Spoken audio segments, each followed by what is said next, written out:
A paz do Senhor Jesus Cristo a todos os nossos amados irmãos e irmãs. Estamos aqui para mais uma aula, é a 7ª aula do curso Teu Aprenda, um curso básico de teologia que você faz aqui conosco através do YouTube. E se você quiser depois receber um certificado do curso, após você assistir todos os vídeos, você pode estar se inscrevendo através da nossa plataforma digital teuaprenda.ead.guru, que nós vamos colocar aqui abaixo o link para que você possa acessar e registrar-se na plataforma, e assim, quando terminarmos o curso, você estará recebendo o seu certificado. Nós vamos então à 7ª aula, que fala sobre os séculos de escuridão e de escuridão espiritual. No capítulo 20 de Atos dos Apóstolos, o apóstolo Paulo fala aos anciãos ou presbíteros da cidade de Éfeso, quando eles se reuniram em Mileto.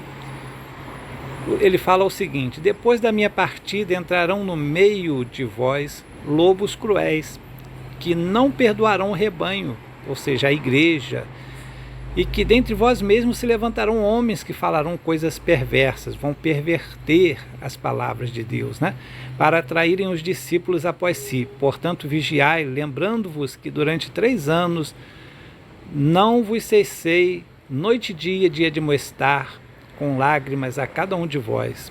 Versículos 29 e 31 do capítulo 20 de Atos dos Apóstolos.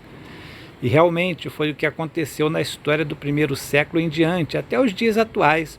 20 séculos de escuridão espiritual, de perversão do evangelho, de homens amantes de si mesmos, avarentos, desobedientes a pais e mães, ingratos, profanos, caluniadores, incontinentes, cruéis, sem amor para com os bons, traidores, obstinados, orgulhosos, mais amigos dos deleites do que amigos de Deus.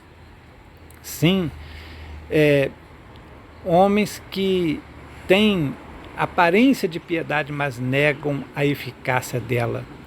Destes, afasta-te, diz o apóstolo Paulo a Timóteo, no livro de 2 Timóteo, capítulo 3, versículos 2 a 5.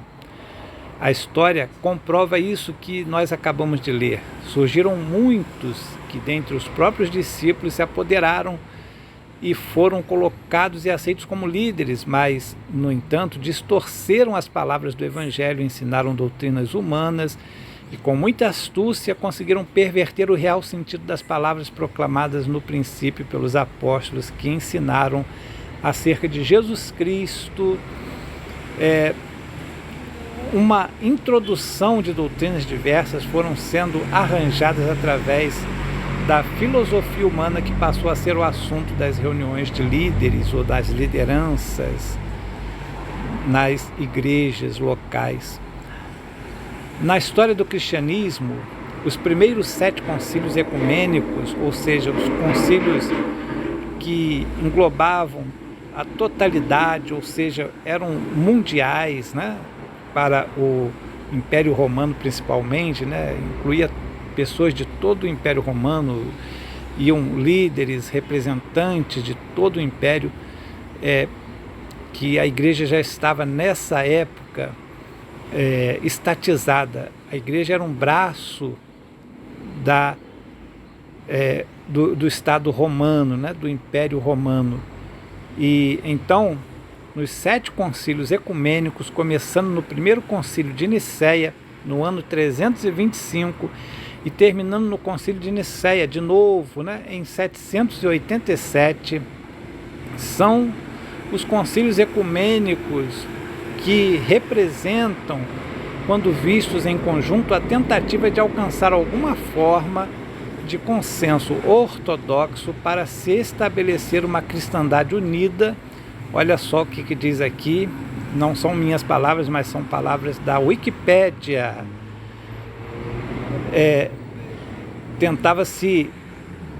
alcançaram uma forma de consenso ortodoxo para se estabelecer uma cristandade unida para suportar a Igreja Estatal do Império Romano. O grande cisma do Oriente, ocorrido formalmente em 1054, mas cujas raízes são muito mais antigas, ainda estava 3 séculos no futuro, em 787, mas já na época as grandes sés ocidentais, embora ainda estivessem formalmente em plena comunhão com a Igreja Estatal do Império Bizantino, estavam todas fora do território imperial, e o Papa coroaria Carlos Magno, imperador do Ocidente, apenas 13 anos depois. Isso está na Wikipédia, você pode encontrar lá, se você pesquisar sobre os concílios, principalmente o concílio de Nicéia. Então, houve 7 concílios, pelo menos, considerados ecumênicos, ou seja, mundiais, né? Os 7 primeiros concílios ecumênicos foram, primeiro, o concílio de Nicéia, em 325, no ano 325 depois de Cristo. Primeiro concílio de Nicéia, aliás, de Constantinopla, aí já é um outro, né? Foi realizado em 381. Também teve o primeiro concílio de Éfeso, em 431, no ano 431. E depois o concílio de Calcedônia, em 451.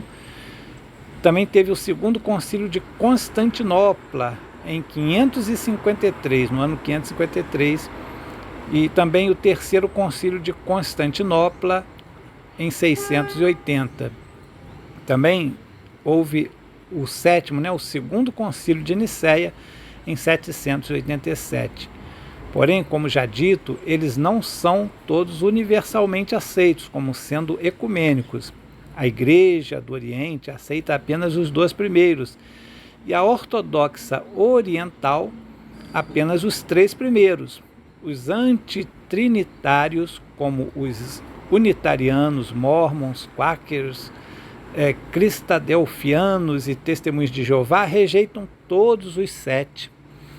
Ou seja, em outras palavras, foi proposta uma unificação da igreja que permitiam também a unificação e, digamos assim, uma composição da igreja que permitia a consolidação do Império Romano.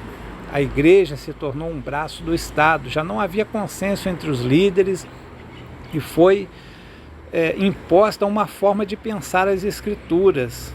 A igreja estatizada acabou com a simplicidade da mensagem evangélica e trouxe muita corrupção, intrigas, desafetos e perseguições a todos que discordavam das decisões chamadas conciliares, dos concílios, São os séculos de escuridão espiritual que permanecem até hoje, pois perdeu-se a humildade e a simplicidade da primeira igreja.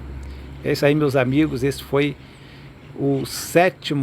a sétima aula, que nós tivemos, o primeiro vídeo da 7ª aula. E que Deus possa abençoar a todos vocês, a paz do Senhor Jesus a todos.